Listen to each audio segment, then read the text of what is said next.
कि ये जो फलाए आम के 215 इंस्टीट्यूशन स्कूल्स को टेक ओवर किया, ये जम्मू कश्मीर के जो तालीमी इदारे हैं, जो यहाँ के हमारे इंस्टीट्यूशंस हैं, जो हमारी यहाँ की सकाफत है, उस पर एक और हमला है।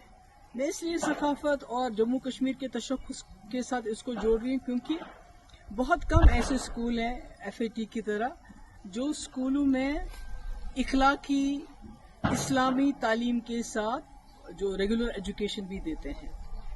मतलब कोई आप जिस स्कूल का नाम नहीं ले सकते हैं जहाँ पर ये बैलेंस मेंटेन होता हो। और इन स्कूलों में से बहुत ही नामवर शख्सियत उभरी हैं और इसके साथ हज़ारों के तादाद में, मेरे ख्याल में कोई 50-60 हज़ार तो स्टूडेंट्स हैं, टीचर्स हैं, फैमिलीज़ हैं जो जुड़ी हुई हैं। तो इस तरह से इसको इसको टेक ओवर करना, पहले तो जमात इस्लामी के तमाम एसेट्स को टेक ओवर किया गया, उन पर बैन लगाई गई। पर तभी उम्मीद थी कि यहाँ एक चुनी हुई सरकार आएगी, इलेक्शन होंगे, तो शायद ये जो हम पे ताबड़तोड़ हमले हो रहे हैं हमारे तशख्खुस पे, हमारे हर इदारे पे, तो कहीं ना कहीं उसको वो रोकने में कामयाब हो जाएंगे। और शायद यही वजह है कि लोगों ने नेशनल कॉन्फ्रेंस को तकरीबन 50 सीटें दी, पार्लियामेंट में 3 मेंबर पार्लियामेंट दिए लद्दाख को लेके।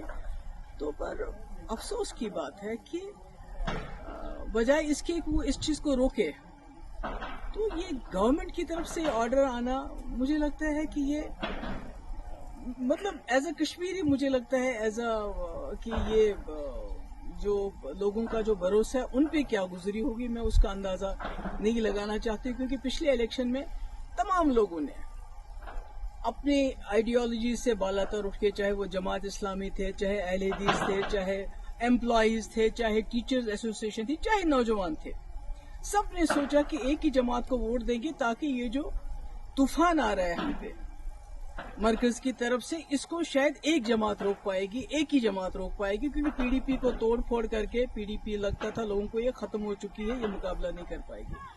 तो ऐसे में ये होना, और अभी आपने देखा कुछ देर पहले जो हमारी उर्दू जबान है, सरकारी दफातर में से उसको तकरीबन खारिज किया जा रहा है।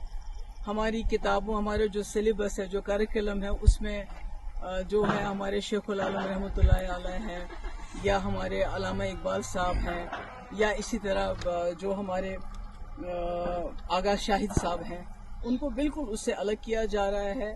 तो सरकार जो है खामोश है, और इस बार तो सरकार हिस्सा बन गई। आपको याद होगा 2016 और 17 में जब यहाँ बहुत हालात खराब हुए, पथराव रोके ना रुके, दिल्ली से इतनी बड़ी टीम आ गई, बड़े बड़े मिनिस्टर्स की, बड़े बड़े पॉलिटिशियंस की, और हुर्रियत के दरवाजों पे गई कि आप दरवाजा खोलिए, हमसे बात कीजिए, दरवाजे बंद कर दिए। यानी इतने हालात खराब थे।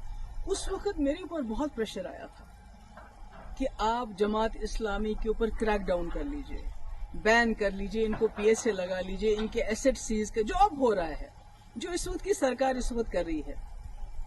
मगर मैंने सोचा कि अगर मैं अपने ही लोगों पे बिला वजह इस किस्म की कार्रवाई, या तो कोई सबूत हो कि भाई इस वक्त ये कुछ ऐसा कर रहे हैं तो आप कोई एक्शन लोगे, मगर सिर्फ इनकी आइडियोलॉजी की वजह से किसी ने जाके दिल्ली में चुगली खाई थी कि भाई वहाँ जो भी कुछ कर रहे हैं वो जमात इस्लामी के लोग कर रहे हैं, जो पथराव हो रहा है, जो मुल्क के मुखालिफ जो मुहिम चल रही है, वो सब जमात इस्लामी। पर मैंने उस वक्त स्टैंड लिया, जैसे मैंने कुठवा में स्टैंड लिया।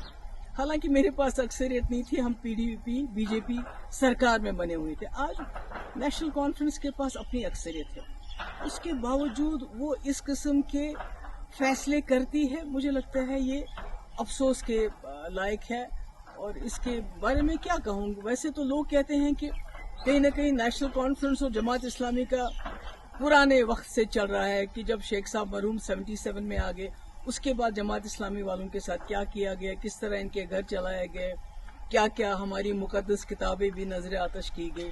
उसके बाद 87 के बाद क्या किया गया, जो फलायम ट्रस्ट के टीचर है उनको कैसे पब्लिक सेफ्टी एक्ट लगाया गया। और आज 2025 में अब इनके जो स्कूल थे, जो लोगों के गरीब बच्चों को, क्योंकि आपने देखा कि सरकारी स्कूलों में जो चीज कमी है वो ये स्कूल पूरी करते थे, जिनका कोई नहीं होता था और कम फीस लेके ये तालीम देते थे। तो आज इन्होंने इतना बड़ा सिस्टम जो एक बना हुआ है उसको एक हिसाब से तबाही के दहाने पे पहुंचा दिया है। कई घर इसके साथ वाबस्ता है, कई टीचर, सबका मुस्तकबिल जो है। मैम, आपने एजुकेशन मिनिस्टर